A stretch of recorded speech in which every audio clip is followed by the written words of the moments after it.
अस्सलामुअलैकुम, welcome to ज़ाहिर graphics. तो आज की इस वीडियो के अंदर मैं आप लोगों को कंप्लीट रेफरेंस टैब बताने वाला हूँ। रेफरेंस टैब के अंदर जितने भी ऑप्शन है स्टेप बाय स्टेप इंशाल्लाह वो तमाम ऑप्शन आप लोगों को मैं प्रैक्टिकल बताने वाला हूँ और उसका यूज़ आप लोगों ने किस तरीके से करना है वो भी इंशाल्लाह इस एक वीडियो के अंदर मैं आप लोगों को कंप्लीट रेफरेंस टैब और उसके ऑप्शन बताने वाला हूँ। तो स्टार्ट करने से पहले अभी तक जिन लोगों ने मेरे पिछले वीडियोस नहीं देखे हैं तो उन वीडियोस को मैंने आप लोगों को उनका लिंक मैं डिस्क्रिप्शन में दूंगा, वहाँ से आप इसको वॉच कर सकते हैं।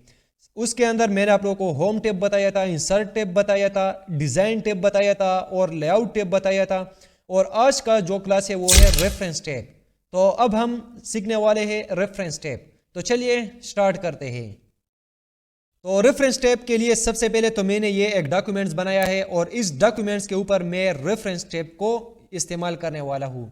सबसे पहले आपको यहाँ पर देखना है, ये देखो आपके पास है रेफरेंस टैब, इस पर आपने क्लिक करना है। जैसे आप क्लिक करेंगे यहाँ पर सबसे पहला जो है वो है टेबल ऑफ कंटेंट्स।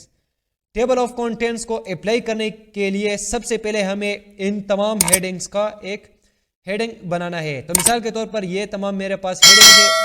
तो सबसे पहले आपने एक काम करना है, टेबल ऑफ कंटेंट्स को अप्लाई करने के लिए आपने होम टैब पर क्लिक करना है और इन तमाम हेडिंग्स को आपने यहाँ से देखो इस हेडिंग पर क्लिक करना है और यहाँ से आप इसका सही तरह से इंक्रीज करेंगे। अब देखो ये जो हेडिंग है इसको भी हम यहाँ पर हेडिंग नंबर 1 पर क्लिक करेंगे तो ये भी आपके पास हेडिंग बन जाएगा।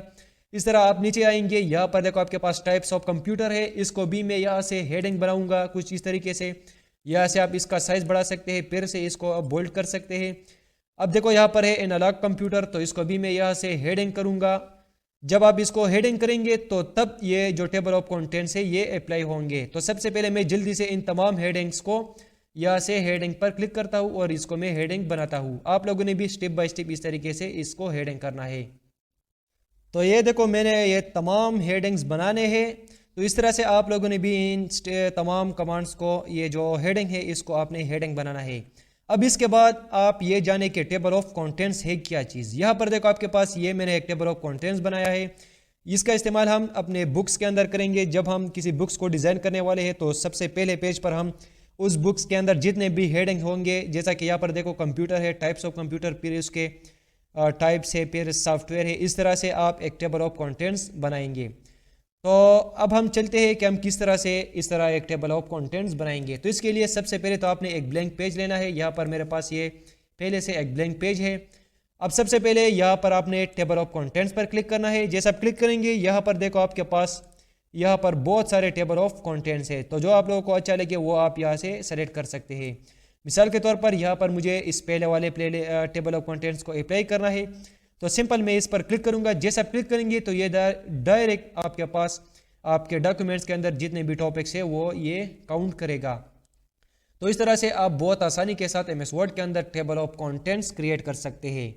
अब इस यहाँ पर देखो आपके पास है एडिट टेक्स्ट और अपडेट टेबल। इसका क्या मतलब होता है? इसका यह मतलब होता है कि आप अगर अपने डॉक्यूमेंट्स के अंदर इसके बाद कोई एडिटिंग कर लें, मिसाल के तौर पर यहाँ पर हाइब्रिड कंप्यूटर की बजाय कोई और लिख दें। मिसाल के तौर पर यहाँ पर मैं लिखता हूँ एनालॉग, यहाँ पर मैं कोई और कंप्यूटर लिखता हूँ जैसा कि, तो यहाँ पर मैंने स्पीड कंप्यूटर लिख दिया और इसको मैं सेलेक्ट करूँगा। सेलेक्ट करने के बाद इसको मैं Ctrl+R करूँगा और L करूँगा। अब देखो ये मेरे एक हेडिंग बनाया और सबसे पहले मैं इसको एक हेडिंग बनाऊंगा। यहाँ पर मैं हेडिंग पर क्लिक करूँगा और यहाँ से मैं इसका साइज थोड़ा सा इंक्रीज करूँगा। अब देखो ये जो स्पीड ऑफ कंट्रोल कंप्यूटर मैंने लिख दिया है। अब इसको आपने टेबल ऑफ कंटेंट्स में कैसे ले आना है? तो इसको आपने क्या करना है, अपडेट टेबल करना है। तो यहाँ से हम रेफरेंस टैब पर जाएंगे और यहाँ से हम अपडेट टेबल पर क्लिक करेंगे। जैसे अपडेट टेबल पर क्लिक करेंगे तो ये आपके पास यहाँ से आपने अपडेट टेबल को सेलेक्ट करना है और यहाँ पर आपने ओके पर क्लिक करना है। जैसे आप ओके पर क्लिक करेंगे तो ये देखो आपके पास हाइब्रिड के नीचे डिजिटल कंप्यूटर आ गया है। तो इस तरह से आप बहुत आसानी के साथ MS वर्ड के अंदर टेबल ऑफ कंटेंट्स अप्लाई कर सकते हैं। उसके बाद है फुट नोट और एंड नोट। इसका इस्तेमाल आपने कैसे करना है तो चलिए देखते हैं। तो मिसाल के तौर पर ये मेरे पास एक पेज है और यहाँ पर मुझे लास्ट में एक लाइन लगाना है, एक फुट नोट लगाना है। तो फुट नोट जैसा आप इस पर क्लिक करेंगे, क्लिक करने के बाद ये पेज के लास्ट में आ जाएगा। तो इस तरह से आप फुट नोट अप्लाई कर सकते हैं। यहाँ पर आप टेक्स्ट लिख सकते हैं, मिसाल के तौर पर I will check this paragraph. तो इस तरह आप टेक्स्ट लिख सकते हैं और एक फुट नोट अप्लाई कर सकते हैं।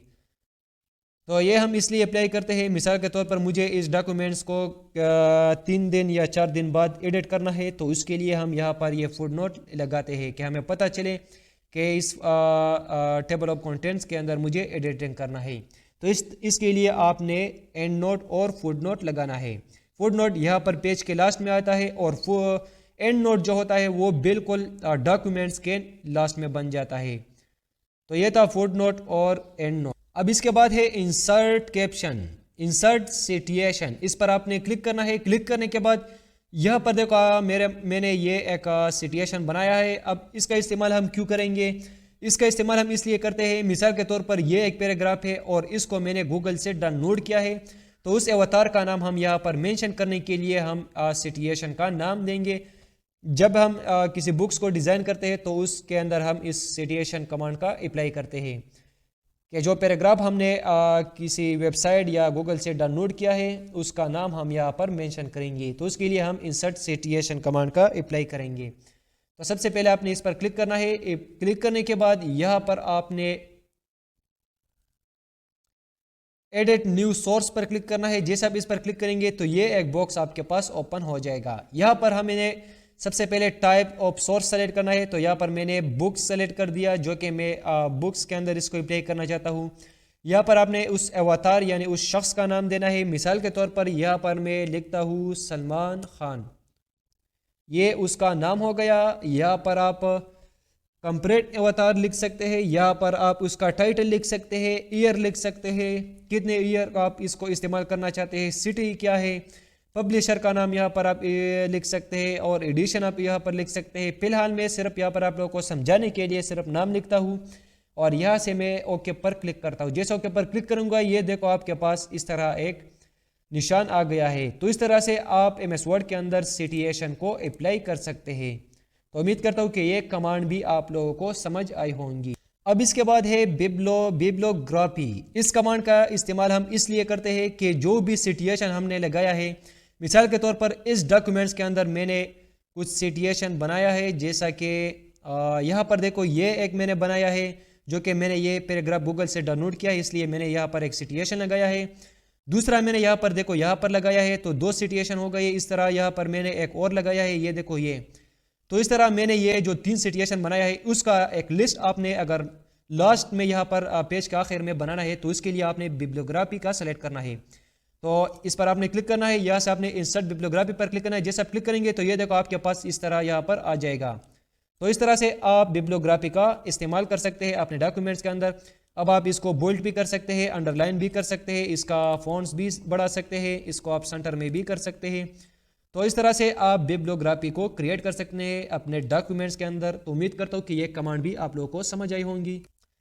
तो अब इसके बाद है इंसर्ट कैप्शन, जो बहुत ही इंपॉर्टेंट कमांड है। अगर हमें किसी पिक्चर के नीचे फिगर लगाना है या टेबल के नीचे टेबल नंबर 1 या फिगर नंबर 1 लिखना है, जैसा कि यहाँ पर आप लोग देख सकते हैं फिगर नंबर 1, जो कि मैंने इस पिक्चर इंसर्ट किया है और इसके नीचे मैंने ये फिगर नंबर 1 लिख दिया है। तो ये मैंने कैसे लिख दिया है, ये मैंने इंसर्ट कैप्शन के जरिए लिखा है। इस पर आपने क्लिक करना है। जैसा क्लिक करेंगे तो यहाँ पर आपने फिगर लिखना है। मिसाल के तौर पर यहाँ पर फिगर नंबर 1 है, तो यहाँ पर मैं फिगर नंबर 1 लिखूंगा और यहाँ पर नीचे आप लेबल लगा सकते हैं, जैसा कि फिगर है। अगर फिगर की बजाय आपको टेबल के नीचे कैप्शन लगाना है तो यहाँ पर फिर आपने टेबल सेलेक्ट करना है। अगर आपको इक्वेशन के नीचे किसी कैप्शन को लगाना है तो फिर आपने यहाँ से इक्वेशन सेलेक्ट करना है। फिलहाल मैं फिगर को सेलेक्ट करता हूँ क्योंकि मैं पिक्चर के नीचे इसको अप्लाई करना चाहता हूँ। तो यहाँ पर मैंने फिगर सेलेक्ट कर दिया और यहाँ से मैं ओके पर क्लिक करूँगा। जैसा ओके पर क्लिक करूँगा तो ये आपके पास इस पिक्चर के नीचे आ जाएगा। तो इस तरह से आप बहुत आसानी के साथ MS वर्ड के अंदर किसी भी कैप्शन को अप्लाई कर सकते हैं। तो उम्मीद करता हूँ कि ये कमांड भी आप लोगों को समझ आई होंगी। तो यहाँ पर अब ये एक ऑप्शन है मार्क एंटिटी और मार्क सिचुएशन। अगर आपने किसी टेक्स्ट को मार्क करना है तो आप मार्क एंटिटी का सेलेक्ट करेंगे और अगर आपने सिचुएशन को मार्क करना है तो यहाँ से आपने मार्क सिचुएशन पर क्लिक करें। मिसाल के तौर पर मुझे मार्क एंटिटी करना है तो यहाँ पर मैं कंप्यूटर लिखूंगा और यहाँ पर मैंने कंप्यूटर लिख दिया। कंप्यूटर लिखने के बाद यहाँ से मैं इसको मार्क करूँगा। मार्क करने के बाद यहाँ पर देखो आपके पास ये जो कंप्यूटर है, यहाँ पर देखो आपके पास ये एक मार्क आपके पास आ गया है। तो इस तरह से आप किसी भी टेक्स्ट के साथ मार्क लगा सकते हैं। उम्मीद करता हूँ कि ये वीडियो आप लोगों को पसंद आई होंगी, और अगर वीडियो पसंद आई होंगी तो वीडियो को ज़रूर लाइक करें और चैनल को सब्सक्राइब करें। खुदा हाफिज़, नेक्स्ट वीडियो में इंशाल्लाह मुलाकात होंगी।